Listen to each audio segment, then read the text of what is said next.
Hi folks, welcome to Crisco's Corner. Unfiltered commentary, and not your truth, the real truth. Please like, share, and subscribe. And as always, thank you for your support.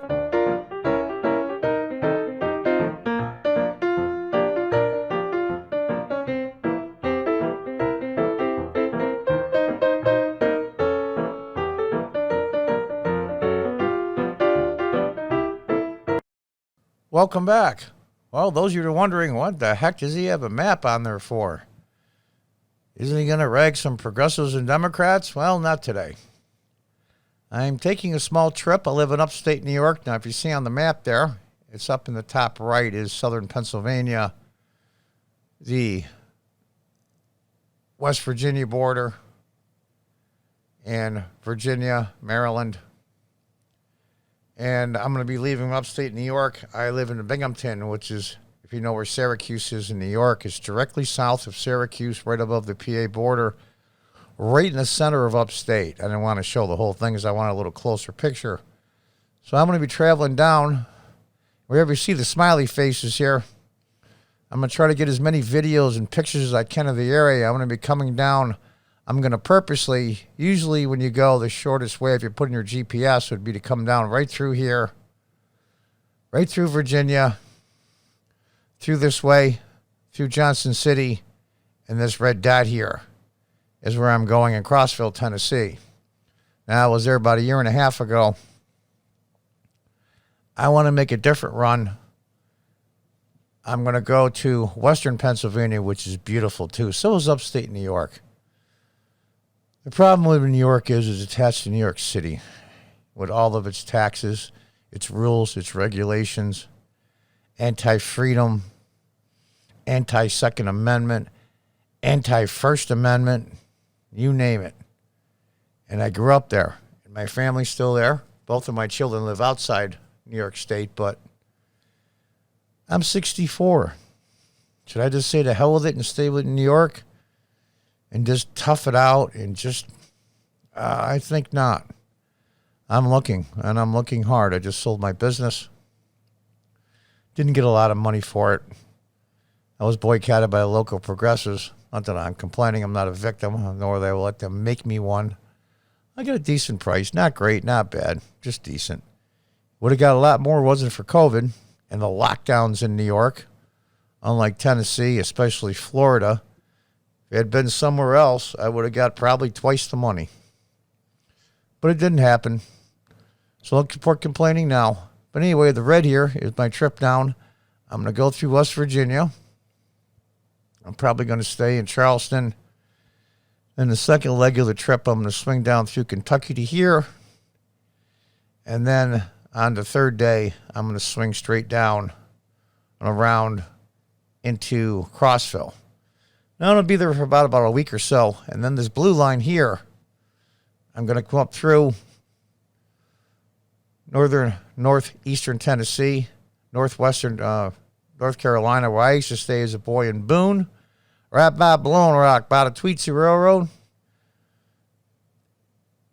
In the blue, I'm going to Virginia Beach because my daughter, her husband, and my granddaughter, who's 2.5, lives there. So I'm going to stay there for a few days and then swing back up north and come back to Binghamton up here, just above Pennsylvania. But I wanted to show you some scenes. This is in Crossville. Those of you are going to freak out. Oh, my God, there's Confederate Army. They're traitors and racists. History is a lot more complicated than that. Tennessee was a state that was pretty much split when it came to anti-union, pro-union sentiments. It's a lot of the South was. Things aren't always so black and white as you make out. And Arkansas was not so hot as well. A lot of the border states, Missouri. There's some towns in Missouri where half the men that joined the Army went to the Confederacy and half went to the Union. And there's just some scenes here from the Crossville area. Look how beautiful it is. It's like upstate New York here. But the thing is, though, they live freer down there. First of all, there's no state tax. It's an amazing thing. And that used to say, well, John, what the hell do taxes have to do with freedom? A lot. I was working in my business for over 23 years, struggled every single day. Had some positive things, money-wise, but most of it was just trying to make 2 cents rub together to make it into a nickel. It was tough. And the freedom part comes in. There's some more pictures there of the waterfall. The freedom part is I figured out basically I worked the whole 5 months of the year from January 1st to May 15th for free. Local property taxes, county, city, and school, state taxes. It's just a killer. And that's about freedom. How would you like to work, all you guys that are bitching about a $15 minimum wage? How would you like to work for 4.5 months for free? And upstate New York is beautiful, but it's attached to New York City. But all of its progressive leftist nonsense and rules, anti-Second Amendment, anti-First Amendment. Look how upstate New York looks just as beautiful as the pictures here in Tennessee. But the people are different because they live freer. They're friendlier. They're kinder. There's a picture there of a big city in Tennessee. Nice farm. I watch a YouTube channel called Hoag, Hoag. It's the gentleman's last name, Matt Hoag, and it's basically a vlog on his family and how they moved from Southern California to Tennessee. And how the people are different. To give you an example, he said he pulled over. I think he was using his cell phone on the road.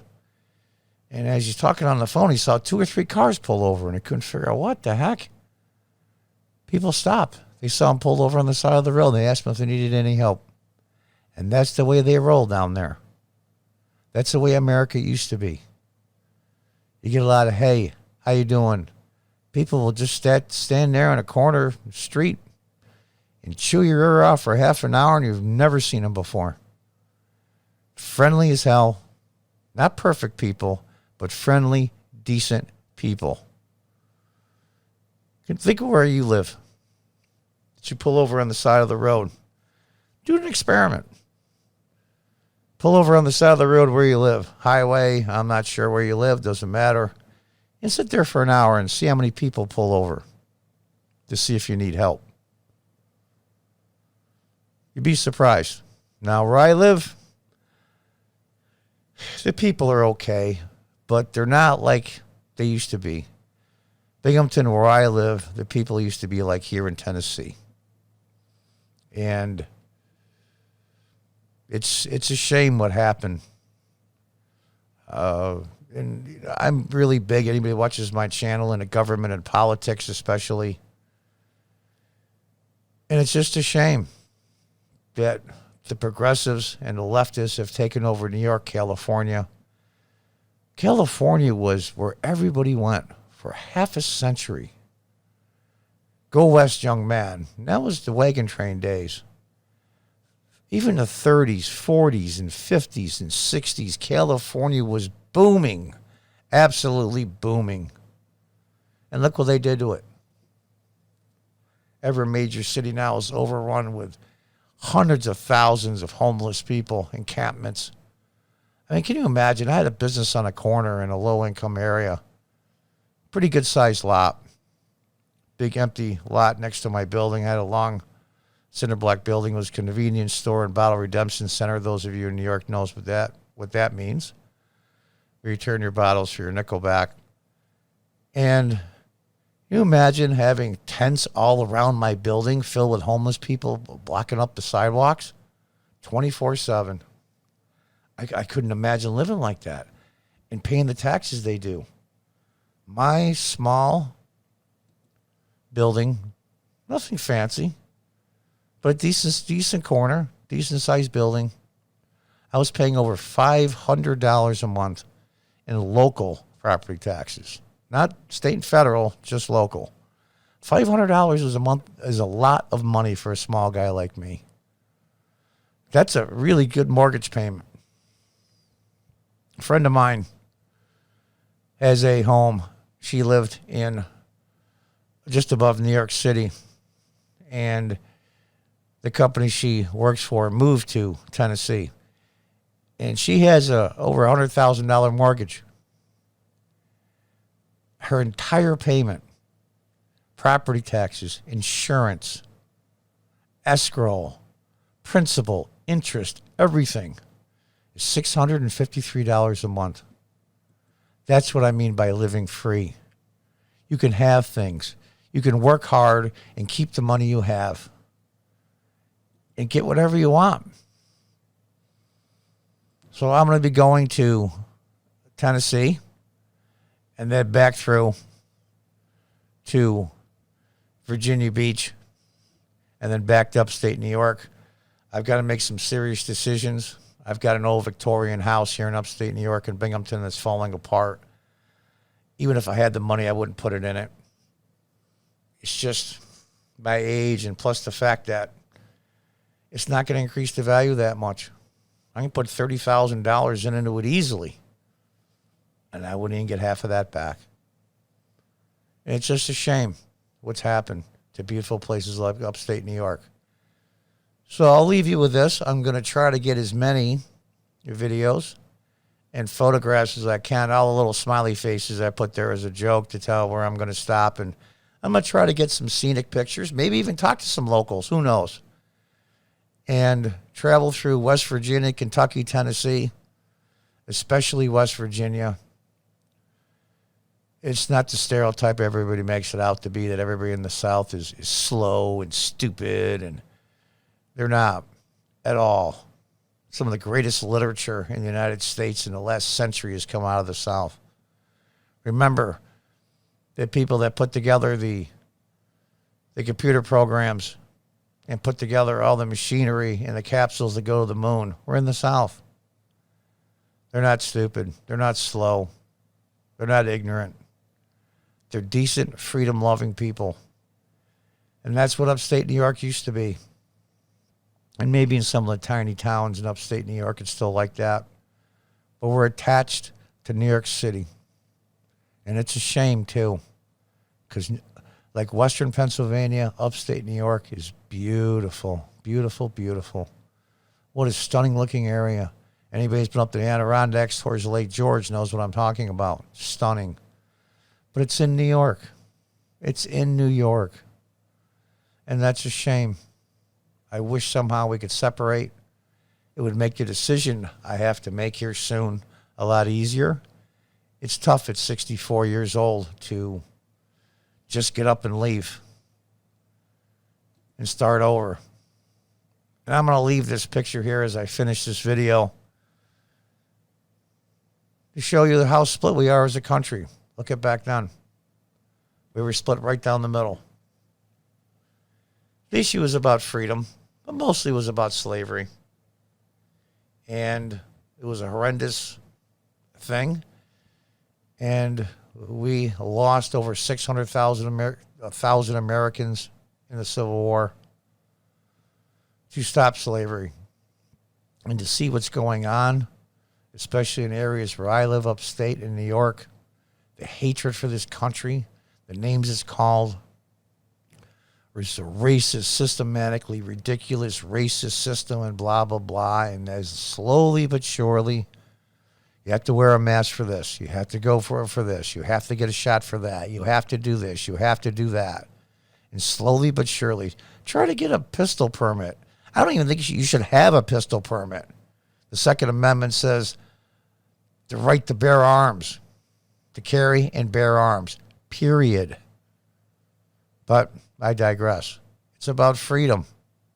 And whether I own a gun or not, or don't own a gun, has absolutely nothing to do with nothing. Freedoms are slowly, it's the frog in the water. Our freedoms are slowly being taken little by little, and you don't notice until it's too late. I just watched a video. I forgot the gentleman's name. He's got a pretty good-sized channel, way over 500,000 subscribers, where he went down to, I think it was Hialeah, anywhere, somewhere outside of Miami with a huge Cuban population. 220 odd thousand in the area, and 70-80% of them are Cubans, and 96% of them speak Spanish. And they talk to all the Cubans, and they love America. They love the freedom that it has. They love the freedom that it has. And we're slowly, folks, losing it. I wish I was 20 years younger. I'd move in a second. But it's tough. I'm 64. I still have to work. I don't have enough money to retire. And can I find a job down in Crossville in Tennessee? Sure. I've got some skills. I got 20 years as a businessman. I used to be a city councilman. I know how to do budgets. I know how to do a lot of things. So I should find a job easy enough. But to pack up and basically give away everything I own or throw it out because it's just too much to bring is going to be tough. It's going to be tough. But I encourage those out there that if you're not happy where you're at, if you're not happy with the way your government and the people are because of the restrictions of government in the area you live in, that the place that you grew up in looks the same, but it's not. It's kind of like a Twilight Zone episode where everybody looks the same, but they act differently than before. And by a weird coincidence, Rod Serling from the Twilight Zone is from my hometown in Binghamton. I met him several times. He was a very cool guy. About 5'0" and chain smoked. He was a really cool guy. But I digress. It's like a Twilight Zone episode. What happened? Like if you're Rip Van Winkle and you fell asleep and woke up 20, 30 years later, you would be astonished at what happened to your town. And that's how I feel. We were the economic center almost of at least this part of the state, if not the Northeast. We were the Valley of Opportunity. Now, being I'm an ex-city councilman, I can't rate the city that I used to represent too much, but, I mean, we're trying. We're trying, but it's not working. In between Albany and their restrictions and the ridiculousness of New York City basically running this state with the progressives and the leftists just taking away our freedoms one by one. And to make it even worse, the younger people, and even the older ones too, for that matter, aren't sounding an alarm. They're not saying, stop. Why are you taking away our freedoms? Why are you doing this? At the state, local level. Now, we have a really good mayor in Binghamton, but he's not going to be there forever. Nobody's raising hell. Nobody's saying enough is enough. And that makes it even scarier that there's no resistance. So I think it's time for me to leave. It's a huge decision. Maybe a year, maybe two, who knows? But for me to even consider it means things aren't so great in the state that I live in. And I encourage everybody to take a good hard look. I know many of you are married, have children, or you own a home, and it makes it tough to leave. You just can't give notice to your landlord, pack up your stuff and leave. I get it. But sit down in a quiet room with your partner, your spouse. If you have older children, maybe sit down, or people whose opinion you value greatly, and then voice what you think is wrong with your area. And should I take the chance? Take the leap of faith. Take the leap of faith and go somewhere where maybe I can be happier. Happiness is the key to everything, folks, I'm telling you. And I'm going to leave a quote I left on my other video that I think is worth thinking about. Now, take a breath. Turn off whatever's distracting you right now and listen to this quote and really, really, truly think about what it says deeply. And the quote goes, "We must be willing to get rid of the life we've planned so as to have the life that is waiting for us." Think about that. And hopefully I can get some video out. I can get some photographs out. Maybe even talk to some locals along the way. Who knows? And it's going to be a great trip. I'm not going to talk about much politics the next week or two, but hopefully I can get a few episodes up that chronicle a little bit of my travel and what I've discovered and just how great this country is and how vast it is and how diverse it is and how free it is. And if you're not free where you're at, then go somewhere else. Until the next time, folks, and I hope that's soon. Goodbye and good luck.